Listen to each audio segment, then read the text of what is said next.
Right, everybody, and as if by magic, I am joined by our next guest, the Metro Maestro himself. It is Tiff Needell. Tiff, how I'm are you not sure doing, my friend? my one-off outing. Although, of course, I did the rallycross in a Metro, so I'm a double-handed Metro, almost maestro at rallycross or MG Cup, whatever it was called at the time. Yeah, it's come under a few different guises, isn't it, Tiff?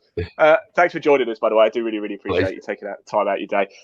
Just quickly, I just put a post out on social media there, just so I was going to be chatting to you, and there's been a little bit of love from a few people. Peter Graves Motorsport, he just said you're a really nice guy. You raced one of their E30s at Thruxton. Yeah, so it was yeah. a great weekend. Yeah, So nice that was family, nice. nice family enjoying club racing, and there's so much of this club racing that goes under the radar that people love doing, that's what the story with the Metros was on Top Gear. Exactly. Neil Purdell's commented as well. Got to know him on a televised competition called Be a Grand Prix Driver back in 2003. Remember that? Yeah, yes, yeah. It was a really good competition, which got a young lad. What was his name? The winner, racing a Tyrrell Grand Prix car around Monza. So it was a pleasure to be involved. And Jenson Button, of course, was the name behind it. It was a really good show. That's a cracker. Well, we are here to talk Metros, of course, though, aren't we? And back in '98, you did take part in a race. Now, it was a while ago. What do you remember from it, though, Tiff?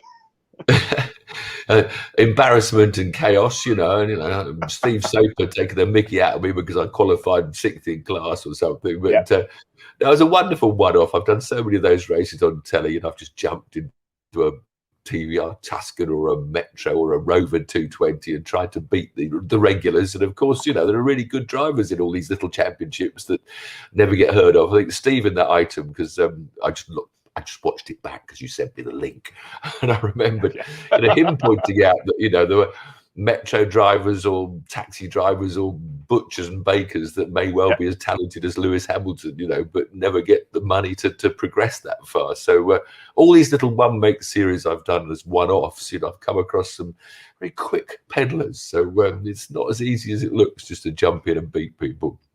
It's certainly. I often wonder that as well, actually, Tiff. And I wonder if Steve's actually got a valid point because, Metros is relatively cheap to go racing. There's other categories, enduro car these days, which I know Graves are heavily involved in, is relatively cheap to go racing. But not everybody does get the chance, do they? So obviously Lewis Hamilton, an exceptional talent, obviously Jenson Button, you've mentioned, and yourself as well, by the way. It's difficult to get into it. Do you think there's somebody out there who's got what it takes? We just haven't discovered them yet. Oh, undoubtedly. I mean, it has to be. The skills. It's kind of sort of spoils it for me when you get these drivers or rally drivers like Carlos Sainz, or the rally world now has got I forget the two kids, the Solberg kid and the Rovanpera kid. And they've obviously been groomed from so long. You look at Nico Rosberg's story, there's the video of Dad's villa with the go-kart going round the house when he was about 2 years old. So it's sort of a noise where it looks like speed is inherited or something from your parents, but it's not necessarily. And those kids have had so much of an advantage, having been driving four wheels from as soon as they can, sit in the seat. But it doesn't mean that the natural skills aren't everywhere in the world, and there's no doubt that if we, that's not that Be a Grand Prix driver was all about.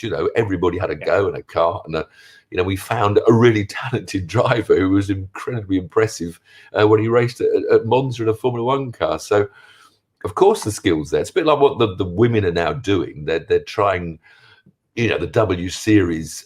I don't think yet we've got a woman that's fast enough to be a Grand Prix driver on talent alone. But the great thing the W Series is doing is just getting more girls to be go-karters. It's a bit like it's Enid Blyton's fault that it's more men in motorsport than women, because when you're age 9 and you're asked the boy and the girl, do you want a pony or a go-kart? 90% of boys will say a go-kart and 90% of girls will say a pony.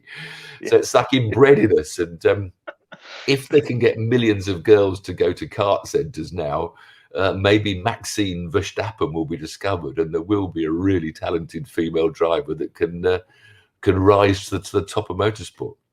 I absolutely have no doubt. We do actually have Kyler Birdseye running in the Metros, who's incredibly quick as well.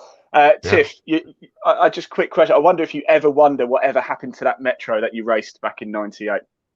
No, it's not still going, is it? Here it is. No.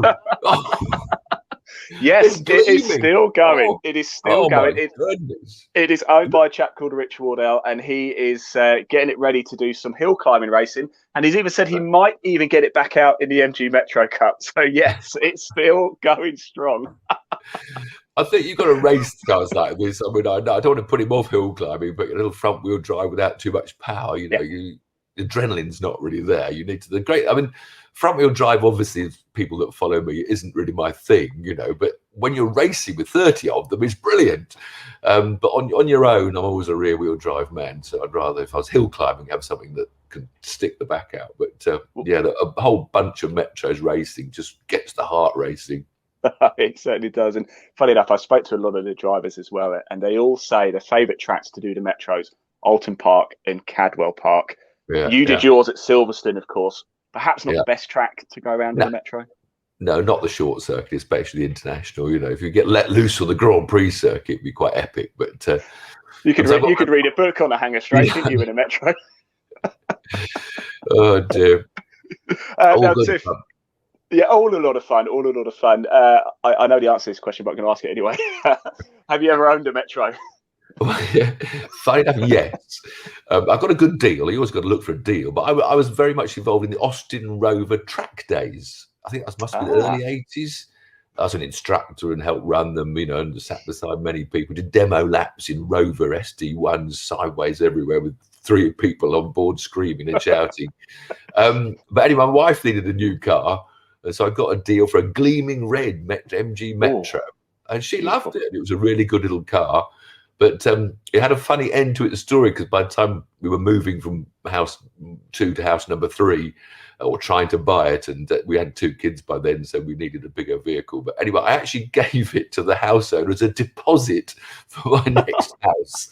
I'm not sure many people have paid their deposit with an MG Metro. I think it could be a world's first, but that's when we said goodbye to it. It was given as a deposit to our previous house. I'm not so sure what the mortgage companies would say about that today. Here's a Metro instead.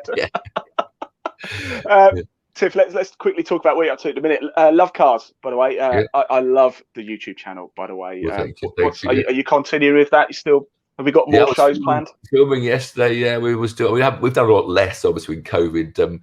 Because it's slightly annoying, because one of the good things that have with me and Paul is that sort of chemistry we have, and I think our best items are when we're side by side sharing a car, taking a mick out of each other. And if you're a single driver doing a test, then it's just another Top Gear item or Fifth Gear item or any other YouTube. So we can't do the bit we enjoyed most, but we're very much still going, because we had that brief TV series. We made 6 1-hour shows on the road, which was out on ITV4.